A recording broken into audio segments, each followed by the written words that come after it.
Good morning students.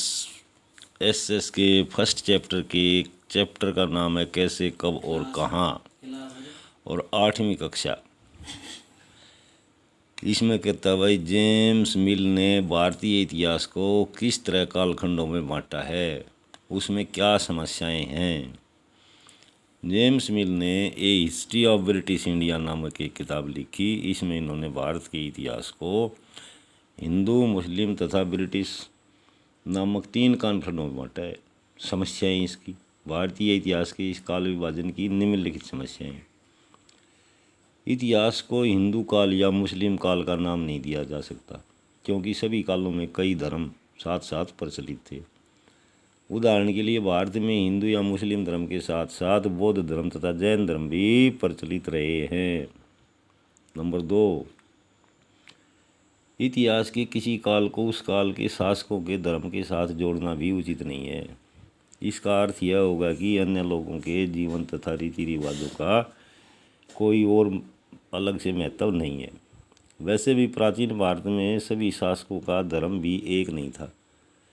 गुप्त शासक हिंदू धर्म को मानते थे, अशोक तथा कपिल बौद्ध धर्म के अनुयायी थे। तो ये हमारी समस्याएं थी भाई इस काल की। अगला प्रश्न कहता है अंग्रेजों ने सरकारी दस्तावेजों को किस तरह सुरक्षित रखा। अंग्रेजों का मानना था कि सभी महत्वपूर्ण दस्तावेजों और पत्रों को संभाल कर रखना जरूरी है, इसलिए उन्होंने सभी शासकीय संस्थानों में अभिलेख कक्ष बना दिए। तहसील के दफ्तर, कलेक्टर, कमिश्नर के दफ्तर, प्रांतीय सचिवालय तथा कचहरी सभी के अपने रिकॉर्ड रूम होते थे। महत्वपूर्ण दस्तावेजों को बचा कर रखने के लिए अभिलेखागार तथा संग्रहालय जैसे संस्थान भी बनाए गए। 19वीं शताब्दी के आरंभ में प्रशासन की एक शाखा से दूसरी शाखा के पास भेजे गए पत्रों और ज्ञापनों को आज भी अभिलेखागारों में देखा जा सकता है।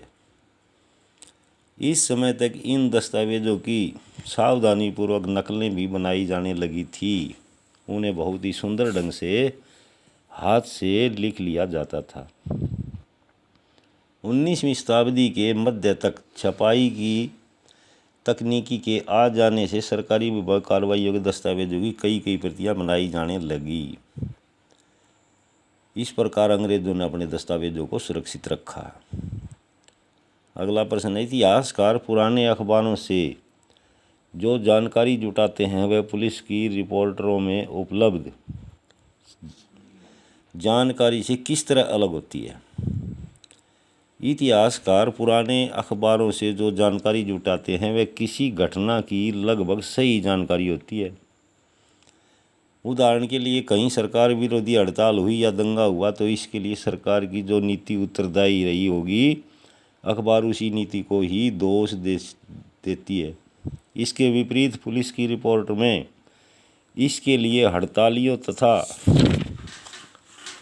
दंगा करने वालों को ही दोषी ठहराया जाता है। इन रिपोर्टरों में सरकार को कोई दोष नहीं दिया जाता। इसका कारण यह है कि पुलिस सरकार के अधीन होती है और वह सरकार के इशारे पर ही काम करती है, और यही कारण है कि इनमें अंतर पाया जाता है।